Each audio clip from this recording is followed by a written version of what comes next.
Você já parou no meio de um dia comum, no trânsito, no trabalho, num domingo à tarde, e sentiu aquela pergunta subindo pela garganta como algo que não conseguia mais segurar? Para que tudo isso? Não é depressão? Não é fraqueza? É a pergunta mais honesta que um ser humano pode fazer. E aqui está o problema. A maioria das pessoas passa a vida inteira fugindo dela. Elas acordam, trabalham, pagam contas, assistem séries, dormem e no dia seguinte fazem tudo de novo, semana após semana, ano após ano, até que um dia olham para o espelho ou para o teto às 3 da manhã e percebem: eu não sei quem eu sou, eu não sei o que eu quero, eu não sei por que estou aqui. Hoje eu vou falar sobre a coisa que ninguém te ensinou na escola, a coisa que a sua família nunca teve coragem de discutir no jantar, a coisa que filósofos há 2.500 anos tentam te dizer e que você precisa ouvir agora antes que seja tarde demais. Em 1818, um filósofo alemão chamado Arthur Schopenhauer escreveu algo que chocou o mundo intelectual da época. Ele disse que a existência humana é, em sua essência, sofrimento. Não porque a vida é ruim, mas porque nós somos criaturas movidas pelo desejo. E o desejo nunca para. Conseguimos o que queremos e o prazer dura dias, às vezes horas. Depois vem o vazio. E então queremos outra coisa, e mais outra e mais outra. Ele chamou isso de o pêndulo da existência. Oscilamos eternamente entre a dor da falta e o tédio da satisfação. Soa familiar? Pensa comigo, você passou meses, talvez anos querendo aquela promoção. Aquele apartamento, aquele relacionamento, aquele número na balança. Conseguiu. E quanto tempo durou a sensação de que a vida estava completa? Semanas? Dias? Isso não é fraqueza sua. É a condição humana. Mas aqui está o que Schopenhauer não te contou, ou melhor, o que a maioria das pessoas não chegou até a parte final do argumento dele. O sofrimento não é o problema, o sofrimento inconsciente é.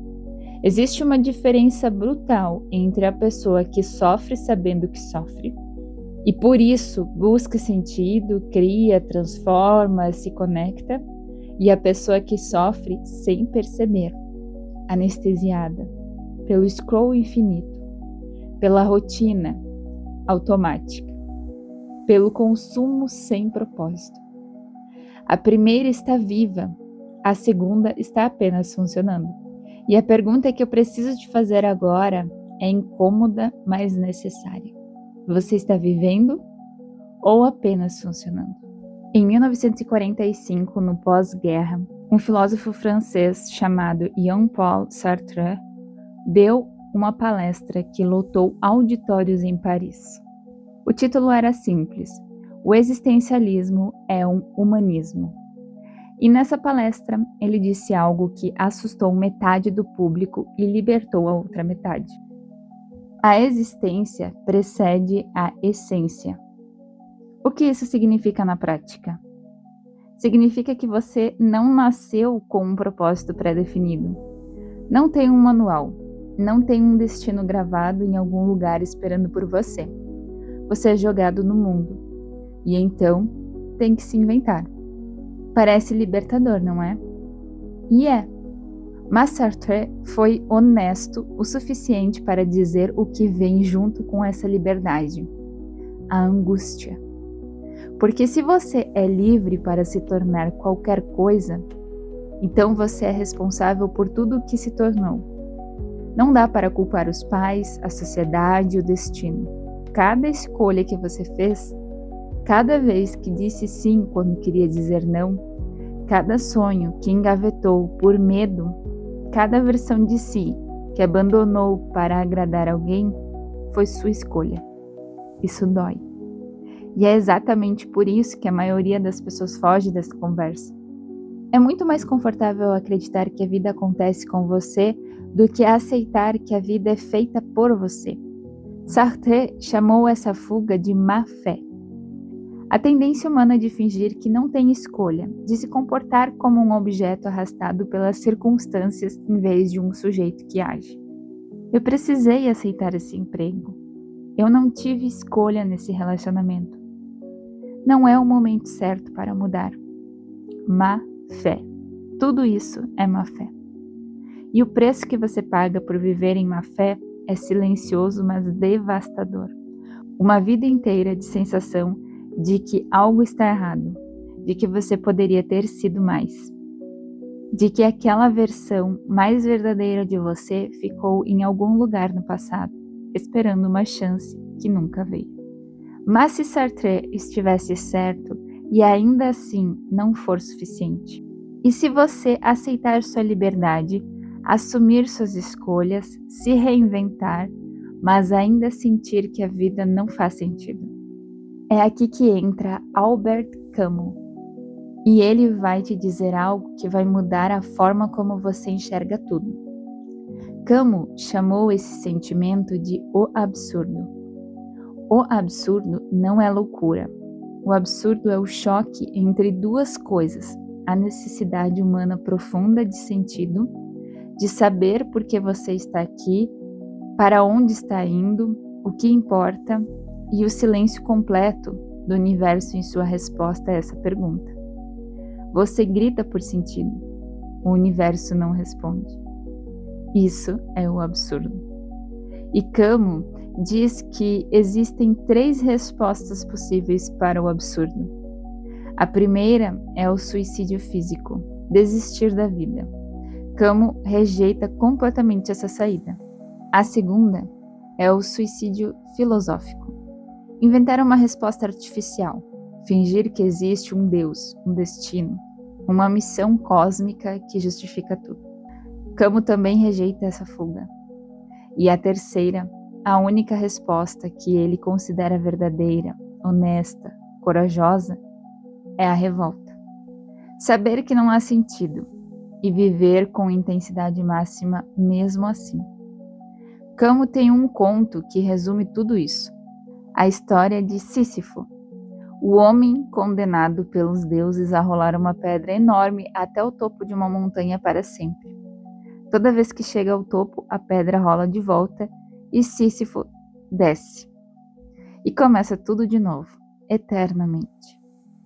Camus diz que precisamos imaginar Sísifo feliz. Por quê? Porque a pedra é dele, a montanha é dele, o esforço é dele.